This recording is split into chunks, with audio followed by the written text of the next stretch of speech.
most of you may know Sierra, and Sierra Bonn is, she's, I guess you're not really a native here, but has been here as long as she could get. She got here as quickly as she could. So I've known Sierra since she was about 6 years old. So I was only 12. So, but she has, I have watched over the years, and she has continued to amaze me with, I get emotional. I get emotional about everything, so ignore that. I try to tell them a story to my kid and I get all emotional. So anyway, but through the years, watching her grow, watching her, how smart she is, and just amazes me. And then what she has been through the last few years by achieving her goals through her education and graduating from WSU. And I'll let her tell you more about that. And so that's all I have. Sierra.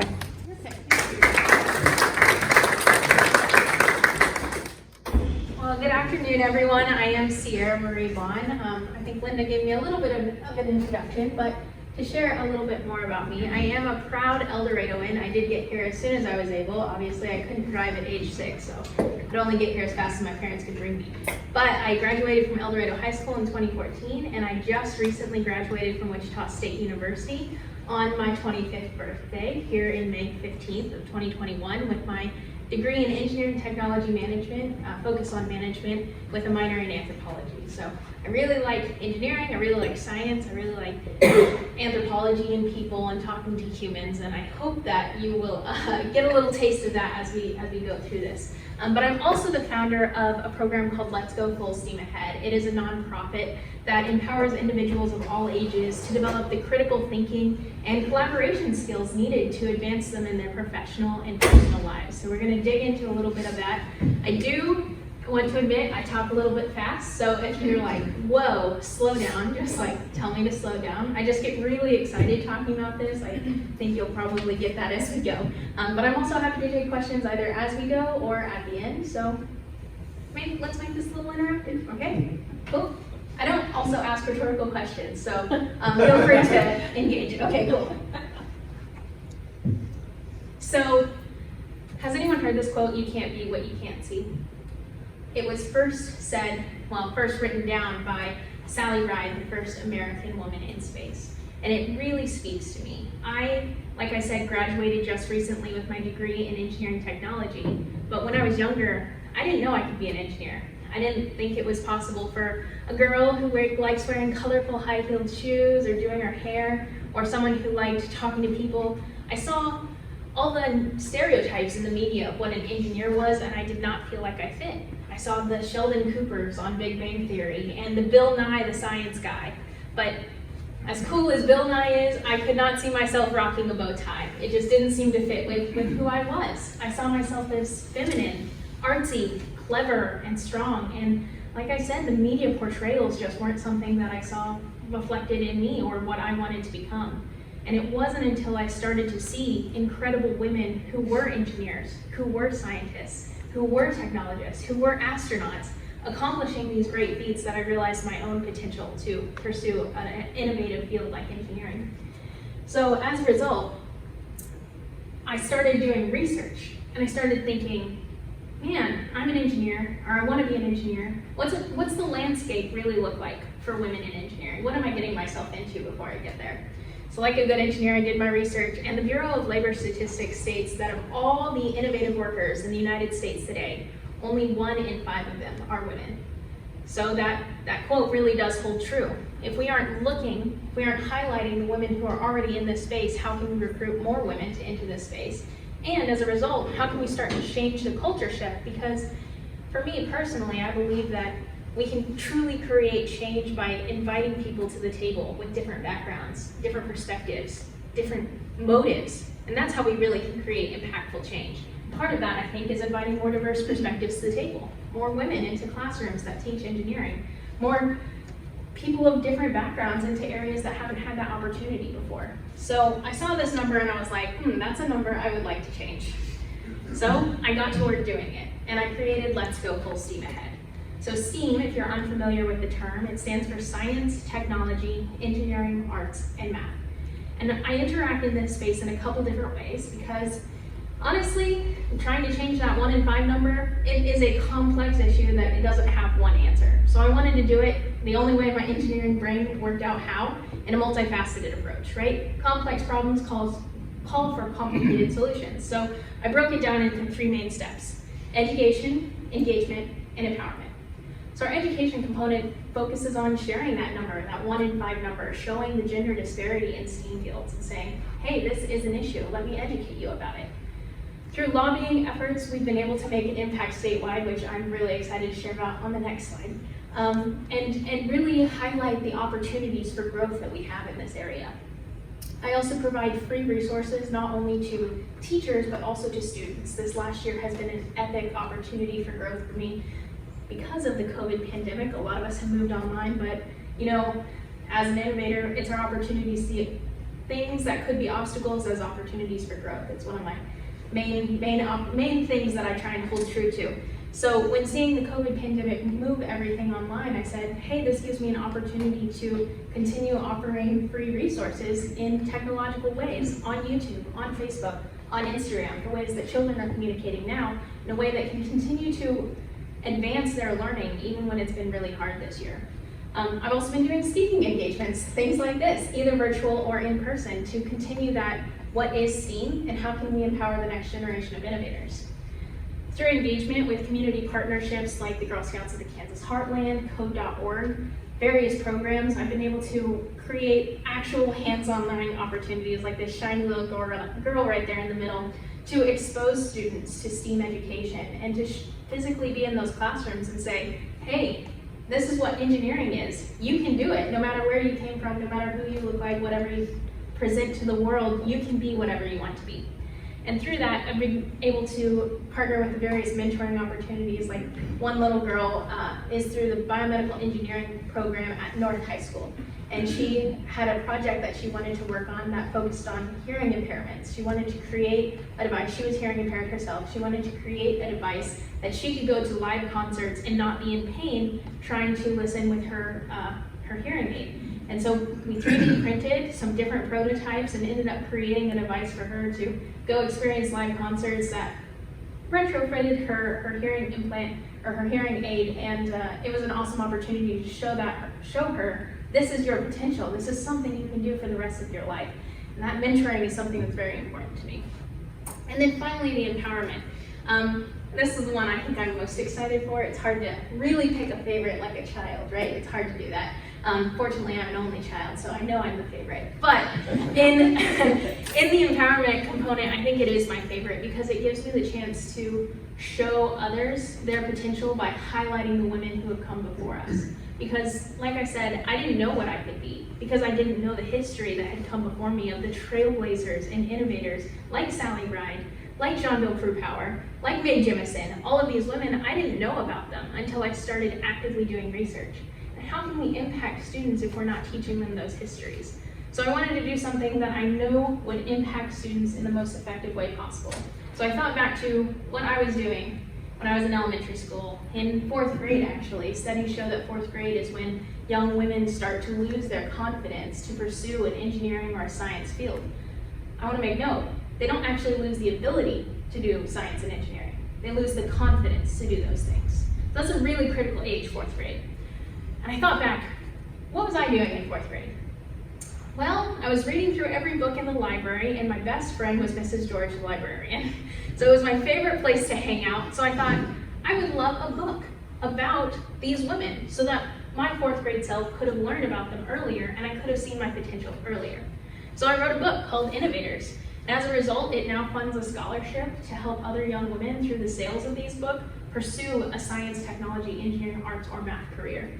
And through it, we've also been able to create Women in STEAM Week, which we're going into our 4th annual year celebrating Women in STEAM Week, held the 3rd week in October every year, where each day we highlight a different women in STEAM. And sometimes, well, last year and this year, we've been able to implement Women in STEAM honoree. So people from the community can honor someone that they say, man, this woman is an incredible architect and I want her to be honored for the work that she's been doing. So she becomes honored and gets an award and we're trying to figure out an opportunity for another scholarship component in there. So if you have any ideas, I will happily take them for next year's scholarship component to honor an active student pursuing a STEAM career. So those are kind of the three main overviews. And I want to tell a little bit about the impact. So being an engineer, I like numbers, I like surveys, I like impact. How am I actually going towards my goals and am I accomplishing them? So I talked a little bit about the educational efforts. And over the last 2 years, I've been working with the Kansas State Board of Education and Code.org, as well as a handful of other advocacy groups who have been working to lobby specifically for computer science curriculum in Kansas.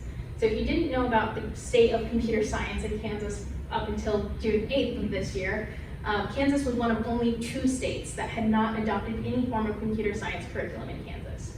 This is important for a handful of reasons. One, we've seen this last year, how important computer science literacy, being able to work a computer, having the awareness of the way technology is advancing in our communities, we know that that's important. And we need to be preparing our students for it now so that they can continue working in Kansas and developing that technological advancement further. The other part is computer science education. Even if someone doesn't become a computer science in the future, we know, studies show, that the computational thinking skills, the problem-solving skills, those critical thinking skills I talked about earlier, massively advance students in their ability to do any job.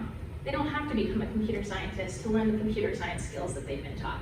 So those are 2 of the main reasons why computer science education lobbying efforts were at the top of my priority list in working with these people. And I'm really, really excited to announce that on June 8th, we did successfully get those computer science curriculum adoptions implemented. So for the next, I believe this coming fall, all graduates from here on out will now have the opportunity to take a computer science class with the resources needed for teachers to become equipped with those skills to teach those computer science classes, in addition to partnerships to hopefully get those students employed by technology companies if that's something that they want to do in the future. It's super exciting for me because that's not something that I had in high school. It would have been something I really, really, really would have loved. But now it's an opportunity for all the next generations of students to take advantage of here in Kansas. The second one is the Innovators book. I talked a little bit about that. It is a one-to-one initiative, so for every 1 book purchased, 1 is donated to a school or community library, like Bradford Memorial Library. We've sold over 60 books. I'm still in the process of donating all those books. COVID did kind of throw a wrench in my hand-delivered plans. I've been able to learn a lot about distribution channels and mailing things. But as a result, I have created a scholarship that is going to go to one person, one young woman in the Southwest area, to pursue her STEAM career, whatever she decides to do. And finally, the workshops. I've been able to host over 40 different workshops doing the STEAM engagement and exposure things, whether it's teaching about botany and the life cycle or Lego coding with robotics. I know the president and I talked a little bit about my violin. I coded a LED light strip with a 3D printed bracelet so that when I play my violin, it lights up like a lightsaber when I play to Star Wars. It's pretty neat, if I do say so myself. But those kinds of workshops are the things that I do across the state. And so I've been able to host over 40 different workshops impacting over 1,000 students just here in Kansas. Now those are a lot of numbers. Like I said, I'm an engineer. I like numbers a lot, but I want to share my absolute favorite impact number. And that number is 1. When I first started, I actually hadn't even started Let's Go Full Steam Ahead yet. I was just an engineering student volunteering for a service learning class in a Lego robotics classroom extracurricular activity at a school in Wichita. And it was after the very first class. There were Legos all over the floor and kids just everywhere. And one little girl comes up to me and she says, "Are you an engineer?" And I said, "Well, I'm an engineering student. Yes, I'm going to Wichita State University." And she pauses for a minute and looks kind of quizzical and then says, "Does that mean I can be an engineer too one day?" Ooh, I still get a little emotional thinking about it. I think Linda's wearing off on me. But that moment, I realized some very important things. One, that quote I mentioned, "You can't be what you can't see," it's resoundingly true. Before I got to step in that classroom and teach her about engineering, she may have never had an exposure to it before. And the second, I knew my life purpose was to continue having moments like this, to impact other young women to show them their own potential in STEAM fields. So as a result, she's right here. This is Mia, the little girl who came up to me when she was in 5th grade. And this is her now. She's a 10th grader at a science and engineering magnet school in Wichita, hoping to become, right now she wants to become an architect. I'm trying to convince her to come to the exciting side of engineering technology. But that's my favorite impact number. And that's the real work of Let's Go Full Steam Ahead. Oh, Linda, don't cry on me. I see you getting a little water. So after all of this, how can you maybe help if you're impacted by some of the stories that I got to share? Well, you can share my mission. I have a Facebook page, an Instagram page, a YouTube channel, and a podcast channel. Go and subscribe, like, or if you're not into anything I'm saying, maybe you have a friend who could be interested in what I'm saying. Encourage them to like and share my story. You can partner with me to talk to other students, businesses, and organizations to share Let's Go Full Steam Ahead or to host a workshop. I really like the workshops. We get to play with pipe cleaners and Play-Doh and all sorts of fun stuff. I didn't get to bring it today, maybe another time when I've got more time. And then finally, if you're interested in purchasing my Innovators book, you'll know that one of them, you purchase one and one can get donated to a school or community library of your choice. I've got a goal of getting one in every county of Kansas, all 105 counties. I'm, I think, at about 18 counties right now. So I've got a little bit to go, but that's my goal, 105 counties. Obviously, I'd like to get multiple books in each county. If you can help me with that, that would be great. But all of the proceeds from these book sales end up benefiting that scholarship program that I mentioned before, going on to empower the next generation of innovators through a scholarship. So thank you so much for allowing me to share a little bit of my heart and my passion for Let's Go Full Steam Ahead. And I'm happy to take any questions. Like I said, I know I talk a little fast, so if you need to go back to some slides or something, I'm happy to do so. Yes? So 4th grade girls Yes. lose confidence. So what happens at 4th grade? Can we answer that black and white, or do we? We don't really know. I mean, I have my own theories, and a lot of it is surrounding the culture of empowering young women. It's also interesting because 4th grade is also at the same time that young boys lose their confidence to do reading and English, kind of those more creative language arts skills. So we see this divide, and we haven't yet figured out exactly what causes it, but a lot of it is the culture surrounding, oh, girls can't be engineers. Oh, boys can't be nurses. Oh, whatever it is, right? Like those, obviously we don't share those values. We don't actually think those things. But over enough time, those gender norms have really played a part into how we educate our students. And it's not an intentional thing at this point at all. But by actively promoting the culture shift, by going into classrooms and doing these empowerment workshops, it gives us an opportunity to put a stop in its tracks and then start to change the culture and hopefully make an impact.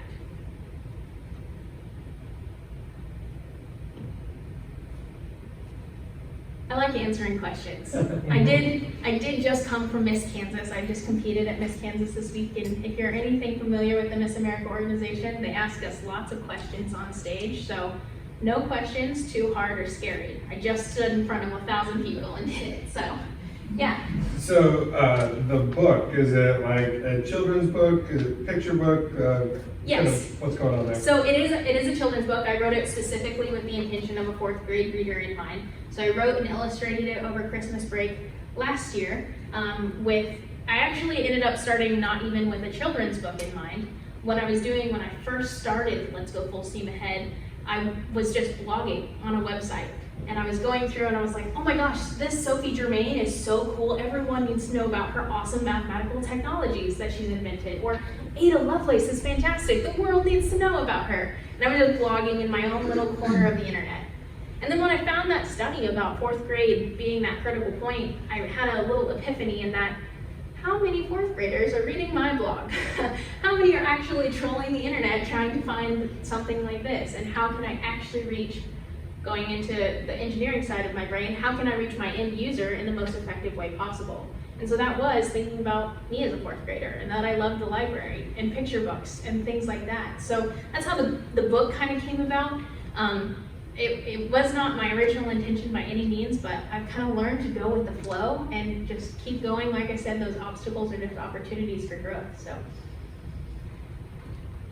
Are those available on your website? They are, yes. Let's go fullsteamahead.com, or you can just type sierrabond.com. It'll take you there too. I think there's one copy so far in El Dorado High School, Grandview Elementary, Bradford Memorial Library. We've got a handful here in El Dorado, which was kind of my mission. So where from here? Where from here is a great question. I mentioned Kansas being one of the 2 states, so in regards to the educational component, Kansas was one of the 2 states left that didn't have some kind of computer science effort. The last state is Connecticut, and the organization that I've been working with, code.org, my friend who was on the Kansas committee, kind of lobbying efforts, just got promoted to the nationwide director of advocacy, and so I'm gonna hang out with her in Connecticut, hopefully, and lobby to get computer science education statewide. In regards to the book, my goal is to, like I said, get one in every county. So I'm currently looking, if anyone's interested in helping me find a sponsor for $2,500 to get those books covered. That is something that I'm actively working and recruiting for next. And then in regards to just personal life, I did just graduate from Wichita State with my engineering degree, so I'm actively job searching. So if anyone knows a great job that would also help me pursue my nonprofit at the same time, that would be super cool. I do have a couple job offers on the table, but every mentor in my life says don't take the first job offer. So I think I'm supposed to listen if it comes up more than once. Also napping after Miss Kansas Week. It has been kind of a long week. I was gonna ask what kind of coffee you drink, because apparently I'm not on the right brand. You know, I don't really drink coffee. Wow. I'm on Linda's wavelength of being a tea person. I think I'm just naturally wired and don't know what coffee would do to me. So is your goal to be an actual practicing engineer, or? So I kind of flip-flop on that, depending on what time of day you ask me. Right now, I mean, honestly, my true goal is to be an engineering educator of some sort and to continue Let's Go Full Steam Ahead. If I could pick my dream job and it could pay me lots of money, I would love to just keep doing this a lot. I really enjoy solving problems, and so if that means I could be an engineer in some kind of consultant capacity, I really like to solve lots of different kinds of problems. So that's kind of the avenue that I've been chasing down, either engineering educator or engineering consultant. Does that answer your question? Okay. That was fantastic. Well done. Thank you very much. Yes, thank you very much. That's impressive. Thank you. Very impressive. If I had half of